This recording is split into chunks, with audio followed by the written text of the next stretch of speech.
Digital panel metre मधला आज आपण तिसरा लेसन बघणार आहोत. डिस्प्ले, डिकोडर आणि ड्रायव्हर यामध्ये ऑब्जेक्टिव्ह उद्दिष्टे काय बघूया. या धड्याच्या शेवटी आपण डिस्प्ले, डिकोडर, ड्रायव्हर समजावून सांगण्यास सक्षम असाल. बायनरी दशांश डिकोडर समजावून सांगण्यास सक्षम असाल. 7 विभाग म्हणजे 7 सेगमेंट ड्रायव्हिंगच्या वेगवेगळ्या पद्धतीचे वर्णन करण्यास सक्षम असाल. तर 3 उद्दिष्टे आहेत आपले, हे आज आपण कव्हर करणार आहोत. तिसरा लेसन सुरुवात करूया. Display decoder. The display decoder is a device which converts one digital format into another digital format. म्हणजे एक डिजिटल फॉर्मचा दुसऱ्या डिजिटल फॉर्म मध्ये रूपांतर करणार आहे, त्यालाच आपण डिकोडर असे म्हणतो. तर डिस्प्ले डिकोडर एक अशी डिव्हाइस आहे जे एका डिजिटल स्वरूपाचे दुसऱ्या डिजिटल स्वरूपात रूपांतर करते.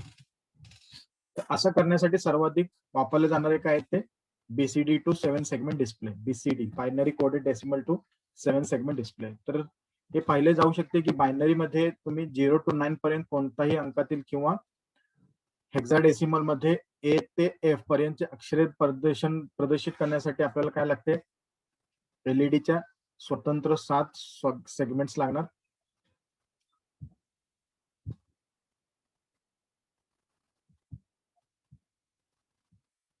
सेगमेंट लागणार आणि कॉमन एक कुठला तर टर्मिनल वापरलेला असणार आहे, एनोड किंवा कॅथोड. 7 टर्मिनल्स लागणार आहेत. आता याच्यामध्ये काय होते की तुम्ही समजा हे एलईडी जोडलेले असतील तर प्रत्येक एलईडीचा समजा ड्रायव्हिंग करंट पाहिला, त्याला चालू करण्यासाठी जो करंट लागतो कमीत कमी किंवा मॅक्झिमम करंट, तर हा तुमचा 20 मिली अँपिअर आहे. त्याला 20 मिली अँपिअर करंट लागते. पण तेच समजा तुम्ही 7 विभागाने तुम्हाला ही करायचं असेल तर त्याला किती लागणार आहे, तर जवळपास 140 मिली अँपिअर करंट लागणार. म्हणजे 7 गुणिले 20 मिली अँपिअर म्हणजे जवळपास 140 मिली अँपिअर. म्हणजे ही कशासाठी, तुम्हाला समजा 8 अक्षर दाखवायचं असेल त्या डिस्प्लेवर, 7 सेगमेंट डिस्प्लेवर 8 अंक दाखवायचं असेल, तर अंक दाखवण्यासाठी तुम्हाला हे सगळे सेगमेंट 7 सेगमेंट तुम्हाला चालू करावं लागेल. मग चालू करताना एका सेगमेंटला 20 मिली अँपिअर लागतात, तर 7 किती लागणार, 140 मिली अँपिअर. तर इट इज नॉट पॉसिबल.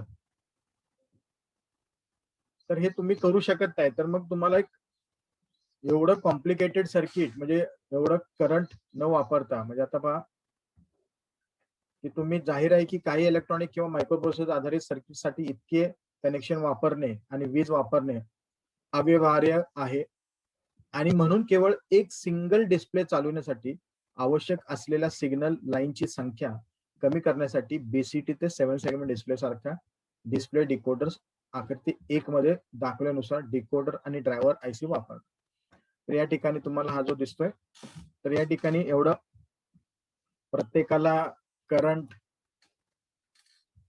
परत वायरी, सर्किट, हे सगळं एवढं सेपरेट करण्याऐवजी तुम्ही डायरेक्टली एक सिंगल आयसी वापरला. अजून त्याला एक्स्ट्रा आयसीज इथे जोडावं लागतात, अजून पुढे बघणार आहोत.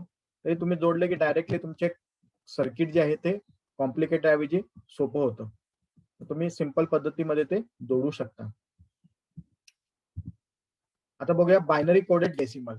तर बायनरी कोडेड डेसिमल काय आहे, तर बायनरी कोडेड डेसिमल मीन्स और packet decimal is a class of binary encoding of decimal numbers where each decimal digit is represented by a fixed number of bits, usually 4 or 8. मग आपला digital communication मध्ये झालेला आहे, तर 4 bit 8 bit. आता 4 bit म्हणजेच काय, तर बिट म्हणजे काय, 0 आणि 1, ज्या बायनरी स्वरूपातला जो 0 आणि 1 असते त्यालाच आपण बिट म्हणतो. 0 म्हणजेच बिट, 1 सुद्धा बिट आहे, आणि 8 बिटचा एक बाईट असतो. पण या ठिकाणी आपण काय बघतोय की ती बायनरी कोडेड म्हणजे तुम्ही देताना तुम्ही 4 बिट मध्ये देऊ शकता किंवा 8 बिट मध्ये देऊ शकता. आता हा जो आहे तो 4 बिट आहे, 1111, आणि हे सुद्धा बघा 4 बिट मध्ये 111. तर हे काय करते की त्याचंच कन्व्हर्शन तो आउटपुट देताना परत तुम्हाला 8 आउटपुट देणार आहे, 8 आउटपुट देणार आहे. म्हणजे तुमचा जो 7 सेगमेंट आहे, 7 सेगमेंटला टोटली 8 आउटपुट्स लागतात. ऍक्च्युली 7 जो आहे तो 7 सेगमेंटला झाला, आणि 8वा जो आहे तो तुमचा तिथे एक डीपी असतो बघा, डेसिमल पॉइंट. तर तो डेसिमल पॉईंटला सुद्धा आउटपुट गेलं पाहिजे. पण ते कधी ऑपरेट होते, कधीच तरी म्हणजे ज्यावेळेला डेसिमल पॉईंट तुम्हाला दाखवायचा असेल त्यावेळेला सुद्धा डीपीचा वापर होतो. अशा पद्धतीनं हा बायनरी कोडेड डेसिमल म्हणजे 4 बिट किंवा 8 बिट मध्ये. आता तुम्हाला ह्या ट्रूथ टेबलच्या स्वरूपात तुम्हाला पाहायला मिळेल की पहा आता हे 4 बिट. आता हा डेसिमल नंबर 0 तर 4 बिट मध्ये तुम्ही कसं दाखवाल 0000 म्हणजेच तो बायनरी कोडेड डेसिमल काय तयार करणार 0. तसं डेसिमल 1 असेल तर बायनरी कोडेड डेसिमल मध्ये त्याचं 4 बिट मध्ये कसं येणार 0001 म्हणजे तुम्हाला दिसताना काय दिसणार आहे 1 दिसणार आहे. फक्त हे कुठपर्यंत येणार आहे या 9 पर्यंतच येणार आहे. बाकीचे सगळे इनव्हॅलिड आहेत, वापरले जात नाहीत. इथून ते इथपर्यंत हे वापरले जात नाहीत. तर आता हे जे दाखवले ते 4 बिट आहे. तुम्ही हे 8 बिट मध्ये पण दाखवू शकता 4+4 म्हणजे असेच 8 बिट मध्ये सुद्धा दाखवू शकता. सध्या तुम्हाला दाखवताना हे 4 बिट मध्ये दाखवलेलं आहे. आता बीसीडी टू 7 सेगमेंट डिस्प्ले बघूया decoder. BCD to 7 segment decoder म्हणजेच काय तुमचा जो बीसीडी आहे तो घेताना 4 बिट मध्ये घेणार आणि तो आउटपुट देताना मगाशी सांगितलं 8 बिट देणार आउटपुट. आता इथं 7 आहे आणि अजून एक असतो 8वा तो तुम्हाला डेसिमल पॉईंट साठी असते. आता या ठिकाणी बघा का समजा तुम्हाला 4 अंक दाखवायचा असेल 4 अंक तर तो घेताना तुमचा तो कसा घेणार आहे पहा. हा इनपुट घेताना 4 बिट मध्ये असं घेणार 0100. मगाशी आपण ट्रूथ टेबल मध्ये बघितलं असेल बघा की 4 साठी काय बघा 0100. तर ह्याच्यासाठी 0100 दिलं ह्याला 0100 या पद्धतीने दिलं तर तुम्हाला बरोबर त्याच सेगमेंटला या 7 सेगमेंट डिस्प्लेच्या त्याच सेगमेंटला सप्लाय जाणार आहे आणि सप्लाय गेल्यानंतर तो बरोबर तोच सेगमेंट चालू होणार आहे. आता इथं हा सेगमेंट चालू झाला, हा चालू झाला, हा चालू झाला आणि हा चालू झाला. मग दिसताना तुम्हाला काय दिसतोय 4 अंक दिसतोय, 4 नंबर दिसतोय. तर हा झाला BCD to 7 segment display. Binary coding करणार डिजिटल सिग्नल्स आणि मग आउटपुट तुम्हाला या सप्लायच्या स्वरूपात 7 सेगमेंट्स याला देणार. आता या ठिकाणी तेच दाखवलंय जे मी तुम्हाला सांगितलं तेच या ठिकाणी एक्सप्लेन केलेलं आहे. आता या ठिकाणी बघा की 4 बिट मध्ये आहे आणि तुमचा जो 4 बिट मध्ये आहे आता समजा या 0 दाखवायचं असेल तर 0 दाखवण्यासाठी काय केलंय 4 बिट मध्ये सगळे 4 ABCD तुम्ही इनपुटला काय करणार सगळे 0 देणार. या सर्किटला सगळे 0 देणार म्हणजे काय होणार आहे सगळ्यांना 0 दिला तरी तो काय होणार आहे ए ला बी ला सी ला डी ला ई ला आणि एफ ला तो काय करणार सप्लाय देणार आहे. डिकोडर जो आहे तो डायरेक्टली सप्लाय ह्याला देणार ई ला एफ पर्यंत आणि जी लाच फक्त बंद करणार म्हणजे तुमचा अक्षर दिसताना तो 0 दिसणार आहे. त्या पद्धतीनं 1 2 असे 9 पर्यंत अंक तुम्हाला या ठिकाणी पाहायला मिळेल.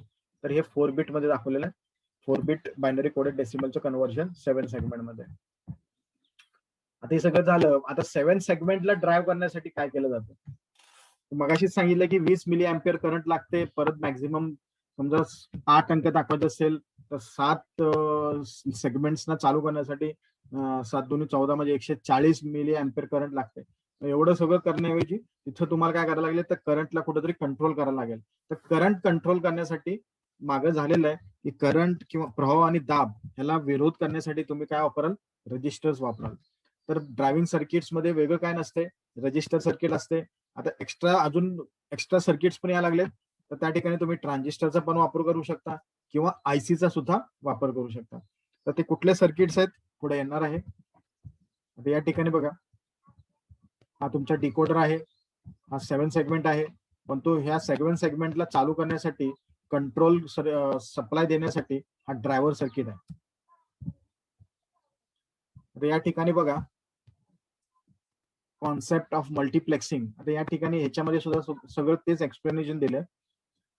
ह्याच्यात सेम तेच एक्सप्लेनेशन दिले मगापासून मी जे तुम्हाला सांगतोय. आता ह्याच्यामध्ये फक्त एकच काय दिलंय की if the input quantity is an analogue signal तुमचा इनपुट सिग्नल जो आहे तो अॅनालॉग असेल किंवा इथंच बघूया इथं समजा तुम्ही इनपुटला अॅनालॉग सिग्नल दिलेला असेल तर डिकोडर पहिल्यांदा त्याला डिजिटल फॉर्म मध्ये रूपांतर करणार. डिजिटल फॉर्म मध्ये रूपांतर करून मग तो बायनरी 7 सेगमेंट साठी आउटपुट 8 आउटपुट देणार. बघा इथे 8 आउटपुट दिसत असतील बघा 1 2 3 4 5 6, 7 आणि 8 आणि 8वा जो आहे तो डेसिमल पॉईंट साठी. तर हे आणि ड्रायव्हर काय करणार आहे, प्रॉपर किती प्रवाह ह्या 7 सेगमेंट्सला पाहिजे तेवढाच करंट तो पुरवणार हा ड्रायव्हर सर्किट. पण तू समजा इनपुटला डायरेक्ट डिजिटल सिग्नल्स असतील तर मग इथं अनालॉग टू डिजिटल कन्व्हर्टरची गरज नाही. डायरेक्टली तो डिकोड करून तो डायरेक्ट 7 सेगमेंट आउटपुट देणार. 8 आउटपुट ड्रायव्हर त्याला बरोबर जेवढं करंट पाहिजे 7 सेगमेंटला तो तेवढं पुरवणार आणि तेवढेच एलईडीज या ठिकाणी ग्लो होणार, चालू होणार. आता त्याच्यात एक शेवटचा मुद्दा काय दिला पहा की the driver can be arrange in sinking or sourcing mode. आता हे सिंकिंग आणि सोर्सिंग मोड काय पहा, तर या ठिकाणी सिंकिंग आणि सोर्सिंग मोड म्हणजे काय की तुम्ही बघितलंय की आपला 7 सेगमेंट डिस्प्ले एकतर कॉमन एनोड किंवा कॉमन कॅथोड असते. आता समजा हा तुमचा एलईडी आहे आणि त्याच्यातला जो कॅथोड तो ग्राउंड केलाय आणि एनोडला कंट्रोल सर्किटला दिले. म्हणजे हा झाला काय झाला तुमचा कॉमन कॅथोड. मग तुम्ही कॉमन कॅथोड दिलाय आणि एनोडला सप्लाय तुम्ही कंट्रोल सर्किट देणार आहात. तर ह्याच पद्धतीला म्हणतात सोर्सिंग, ह्याला म्हणतात सोर्सिंग. दुसरी पद्धत काय की एनोड तुमचा कॉमन केला म्हणजे एनोडला डायरेक्ट पॉझिटिव्ह सप्लाय दिला आणि कॅथोडला तुम्ही कंट्रोल सर्किट मार्फत सप्लाय देणार, या पद्धतीला म्हणतात सिंकिंग. तर सोर्सिंग आणि सिंकिंग जे आहे या पद्धतीनं तुमचा 7 सेगमेंट डिस्प्ले कॉमन एनोड किंवा कॉमन कॅथोडचा वापर केलेला असतो. आता बघूया की ड्रायव्हिंग सर्किट, मगाशी मी सांगितलं की ड्रायव्हिंग सर्किट्सला काय लागतात. तर ड्रायव्हिंग सर्किट्सला लागतात तुमचा 7 सेगमेंट डिस्प्ले विथ रजिस्टर. रजिस्टरच्या साह्याने तुम्ही 7 सेगमेंटला प्रॉपर करंट पुरवू शकता ट्रान्झिस्टर सर्किटनं किंवा आयसीच्या स्वरूपात. आता याच्यामध्ये जो 7 सेगमेंट डिस्प्ले जो रजिस्टर आहे, तर रजिस्टर मध्ये काय केलंय तर सिंपल आहे, तुमच्या तिथं रजिस्टर्स वापरलेले आहेत. तर या 7 सेगमेंट डिस्प्लेला प्रॉपर करंट पोहोचण्यासाठी काय केलंय, रजिस्टर्स, वेगवेगळे रजिस्टर्स वापरलेत. प्रत्येक सेगमेंटला वेगवेगळे रजिस्टर लक्षात घ्या. म्हणजे आता 1, 2, 3, 4, 5, 6, 7 आणि 8 म्हणजे प्रत्येक सेगमेंटला त्यांनी वेगवेगळे रजिस्टर वापरले. म्हणजे तुम्ही डायरेक्टली, आता तुम्हाला माहिती आहे की एलईडीला, आता एलईडीला कमीत कमी समजा किंवा जास्तीत जास्त तुम्ही मागे झालेलं आहे की रेड व्हाईट एलईडीज ना 1.4 1.5 2 वोल्ट असं डीसी सप्लाय लागते आणि तुम्ही देताना इथं किती देताय 5 वोल्ट आणि प्लस 20 मिली अँपेअरला ते चालतंय. पण तो आता समजा इथं 5 वोल्ट तुम्ही दिले डीसी, तर त्याचा दाब आणि प्रवाह तुम्हाला कमी केलं पाहिजे, तर त्याच्यासाठी तुम्ही असे रजिस्टर वापरून ते कंट्रोल करू शकता. तर रजिस्टर वापरून जे केलेलं आहे त्यालाच म्हणतात driving A segment using register. तर ह्याला म्हणतात रजिस्टर वापरून 7 सेगमेंट ड्रायव्हिंग. दुसरी पद्धत आहे ट्रान्झिस्टरचा वापर करून. तर या ठिकाणी बघा जो ग्राउंड टर्मिनल आहे त्या ठिकाणी तुमचा डायरेक्टली एक ट्रान्झिस्टर वापरला. तर ट्रान्झिस्टर काय करते बघा, ट्रान्झिस्टर या इनपुट करंटला वाढवण्याचं काम करते, म्हणजे इनपुट करंट ऍम्प्लिफिकेशनचं काम करते. प्रश्न विचारला जाते की transistor driving segment 7 segment display with transistor मध्ये ट्रान्झिस्टरचं काम काय, तर ट्रान्झिस्टरचं काम काय, इनपुटचा करंट वाढवण्याचं काम हा करतो. आता या 7 सेगमेंटला डायरेक्टली नेगेटिव्ह न देता या ट्रान्झिस्टरच्या कंट्रोल सर्किट मार्फत त्याला नेगेटिव्ह दिलं जातं. आणि प्लस हे सुद्धा आहे, रजिस्टर सुद्धा जोडलेलं आहे आणि प्लस इथं ट्रान्झिस्टर सुद्धा जोडलेलं आहे. तर याला म्हणतात ड्रायव्हिंग बाय ट्रान्झिस्टर. ड्रायव्हिंग 7 सेगमेंटला ड्रायव्हिंग करणे म्हणजेच काय, प्रॉपर प्रवाह त्याला पुरवणे, प्रत्येक सेगमेंटला प्रॉपर प्रवाह पुरवणे. आणि तिसरा प्रकार आहे आयसीच्या साह्याने. इथं बघा डायरेक्टली आयसी वापरलेला आहे. आता इथं स्विचेस आहेत, तुम्ही इथं इनपुट देताय, इनपुट दिल्यानंतर तो काय करणार आहे, जेवढा प्रवाह ह्याला पाहिजे तेवढाच प्रवाह त्याला विरोध करून परत रजिस्टर्स आउटपुट घेऊन या 7 सेगमेंटला दिलेला आहे. तर जास्तीत जास्त आता सध्या जे ड्रायव्हर सर्किट वापरलेले आहेत 7 सेगमेंटला ड्राईव्ह करण्यासाठी तो आयसी आहे 7448. हा सुद्धा बरेच वेळा प्रश्न विचारला जाते की 7 सेगमेंट ड्राईव्ह करण्यासाठी कोणता आयसी वापरलेला असतो. तर 7 सेगमेंट ड्राईव्ह करण्यासाठी 7448 आयसी वापरलेला जातो. हा ड्राईव्ह करण्यासाठी आहे, म्हणजे किती करंट त्याला पोहोचवायचं ते पुरवण्याचं काम हे 7448 हे त्याला ड्राईव्ह सर्किट म्हणतात. तर हा ड्राईव्ह सर्किट परत हे रजिस्टर वापरले आणि आउटपुटला 7 सेगमेंट डिस्प्ले. अशा पद्धतीने 3 प्रकारचे ड्रायव्हर सर्किट बघितले 7 सेगमेंट डिस्प्लेला चालू करण्यासाठी. अशा पद्धतीनं हा डिस्प्ले, डिकोडर आणि ड्रायव्हर. तर डिकोडर म्हणजे काय आणि ड्रायव्हर म्हणजे काय लक्षात आलं असेल तुमच्या. तर हा झाला तुमचा तिसरा टॉपिक. परत आपण आज चौथा टॉपिक पण पाहूया.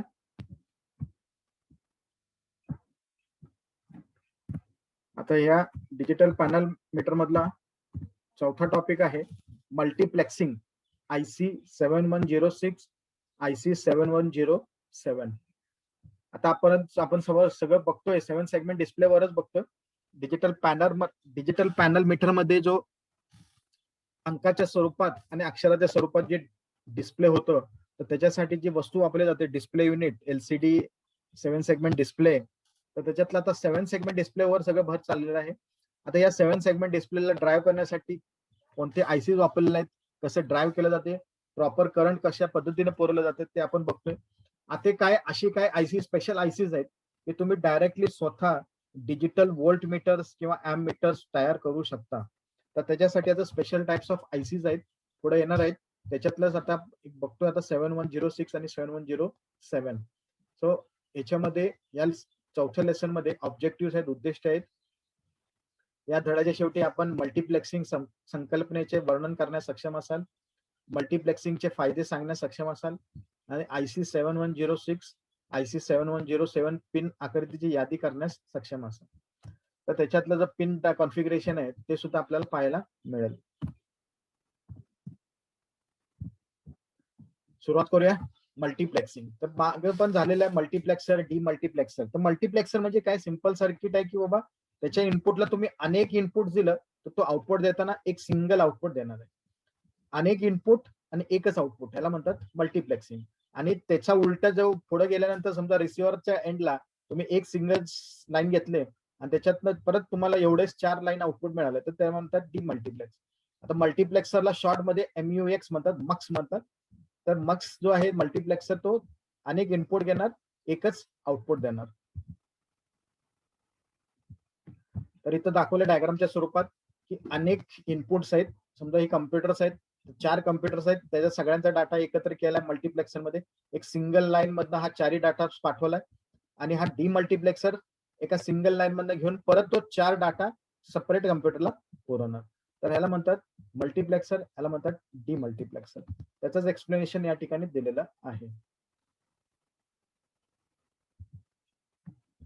आता ह्याचे फायदे बघूया. तर फायदे काय, किंवा रेड्युसेस नंबर ऑफ वायरची संख्या कमी करते, complexity reduces circuit complexity and cost, जटिलता आणि त्याची किंमत कमी करते.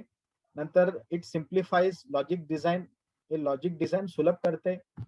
We can implement many combinational circuits using mux, तुमचे एकत्रीकरण भरपूर करू शकता आपण त्याच्यामध्ये. आणि एक कर्नऑफ मॅप असते लॉजिक सर्किट्स किंवा ट्रूथ टेबल तयार करण्यासाठी. कॉम्प्लिकेटेड गणित असतात तर ते ह्या सर्किट मध्ये त्याची गरज लागत नाही. सिंपल मध्ये हे कॉम्प्लेक्स सर्किटचं सिंपल मध्ये तयार करता येतं. आता हा तुमचा IC 7106 आणि 7107. तर या ठिकाणी दाखवलेलं की बाबा 7106 जे आहे ते लिक्विड क्रिस्टल डिस्प्लेला ड्राईव्ह करू शकतो आणि 7107 जो आहे तो LED ला डायरेक्टली ड्राईव्ह करू शकतो. मग या ठिकाणी मगाशी आपण जेवढं मगाशी बघितलं 7448 IC आणि decoder BCD to decimal 7 segment display, तर हे सगळं ऐवजी डायरेक्टली तुम्ही हे 2 IC दोन्हीपैकी कुठला तरी एक IC वापरला तर डायरेक्टली तुम्हाला डायरेक्ट तुमचा जो 7 सेगमेंट किंवा LCD आहे तो डायरेक्ट ड्राईव्ह होणार आहे अशा पद्धतीच्या IC न. आता ह्या IC मध्ये काय असते, तर ह्या IC मध्ये 40 पिनाचा IC असतो. 1 ते 20 एक साईडला, दुसऱ्या साईडला 21 ते 40 असे जवळपास 40 पिन असतात. आता ह्याच्यामध्ये जसं मगाशी बघितलं तुम्ही की 7 सेगमेंटला आउटपुट कुठनं येते, सप्लाय कसं काय, तर हे सगळं याच्यामध्ये मेन जो 7 सेगमेंटला आणि सप्लाय. आता समजा 1 नंबर हा पॉझिटिव्ह सप्लाय, 21 नंबर हा निगेटिव्ह सप्लाय आणि 2 ते 25 पर्यंत, 2 ते 25 पर्यंत, पिन नंबर 25 पर्यंत तुमचे 7 सेगमेंटचे आउटपुट्स आहेत. हे डायरेक्टली 7 सेगमेंटचे आउटपुट आहेत, लक्षात घ्या. आणि हे आउटपुट देताना सुद्धा कसं दिलं जातं पहा, तर हे तुमचा एकक असते, हे दशक असते, हे शतक असते आणि हजार. म्हणजे तुमचा जो नंबर आहे युनिट्स पासून ते तुम्हाला जी संख्या आहे ते बरोबर तुम्हाला दाखवणार आहे. म्हणजे पहिला जो सेगमेंट असेल तर तुम्हाला दशक, शतक आणि त्या पद्धतीने पुढे पुढे ते दाखवत राहणार आहे. म्हणजे वन्स, टेन्स, हंड्रेड्स आणि थाउजंड्स या स्वरूपात तुम्हाला अंक डायरेक्टली त्या डिस्प्लेवर दाखवणार. थोडक्यात काय की 7 सेगमेंट तुम्हाला किती लागणार, 1, 2, 3 आणि 4. ते असे 4 सेगमेंट्स तुम्ही directly at a time check करू शकता, जोडू शकता या आयसी बरोबर 7106 आणि 7107. त्याच्यामध्ये अजून काय काय असते ते अजून डिटेलमध्ये आपण पुढे जाणार आहोत. काय निगेटिव्ह सप्लाय पण लागतं, इथं पॉझिटिव्ह सप्लाय दिलाय तर इथं तुम्हाला निगेटिव्ह सप्लाय द्यावं लागतंय. तर हे सगळं अजून डिटेलमध्ये या आयसी बद्दल आपण पुढे बघणार आहोत. हे बघा इथं दिसतंय सगळे जे 40 पिन आहेत ते प्रत्येकाला काय काय दिले ते सगळं दिलंय बघा. हे 7 सेगमेंट्स आता हे सगळे जे वन्सचं आहे, हे टेन्सचं आहे, हे सगळे सेगमेंट्स आहेत 25 पर्यंत. परत 26 ला निगेटिव्ह सप्लाय लागते. अशा पद्धतीनं पुढे अजून डिटेलमध्ये त्याचं जाणार आहे. त्याच्यातलं एक थोडक्यात एक ब्लॉक डायग्राम आतमध्ये दाखवलंय, फक्त हे लक्षात घ्या. एवढं काय डिटेल्स आपल्याला मध्ये जायचं नाही की ह्याच्यात आतला काय विषय आहे. नंतर हे आयसी तुम्हाला एसएमडी फॉर्म मध्ये सुद्धा पाहायला मिळणार आहे. एसएमडी फॉर्म मध्ये फक्त काय केलंय की थोडे आयसी नंबर जरा जास्त आहेत, 44 पिन्स आहेत. आणि हे तुमच्या एसएमडी फॉर्म मध्ये डायरेक्टली तुमच्या सरफेस माउंट डिव्हाइस आहे. डायरेक्टली तुम्ही त्या पृष्ठभागावर पीसीबीच्या तुम्ही डायरेक्टली ह्याला सोल्डरिंग करू शकता. हे जे आयसीज आहेत ह्याला टर्मिनल्स आहेत, टोके आहेत, आणि ह्याला सुद्धा टोके आहेत, पण हे काय होते पृष्ठभागावर डायरेक्टली सोल्डरिंग करणार आहात. आता ह्याच्यामध्ये तुमचा जो पॅकेज आहे हा ड्युएल इन लाईन पॅकेज आहे. म्हणजे हे दोन्ही साईडला ड्युएल इन लाईन पॅकेज ह्याला म्हणतात. आणि हे जे आहे हे मेट्रिक क्वाड फ्लॅट पॅकेज. तर हे कम्प्लीट फ्लॅट आहे आणि मेट्रिक क्वाड फ्लॅट पॅकेज. अशा पद्धतीनं 7106 आणि 7107. तर याचा उपयोग कशासाठी केलाय तर डायरेक्टली तुम्ही याचे मीटर्स तयार करू शकता. तर कुठले meters, pressure meters, voltage resistance meter, temperature meter, current meter, speed, material thickness meter आणि कंडक्टन्स मीटर. तर असे वेगवेगळे मीटर्स तुम्ही स्वतः तयार करू शकता डायरेक्टली या आयसीच्या साह्याने. अशा पद्धतीनं आजच्या टॉपिक मध्ये आपण डिजिटल पॅनल मीटर मधला 3रा आणि 4था टॉपिक पाहिलेला आहे.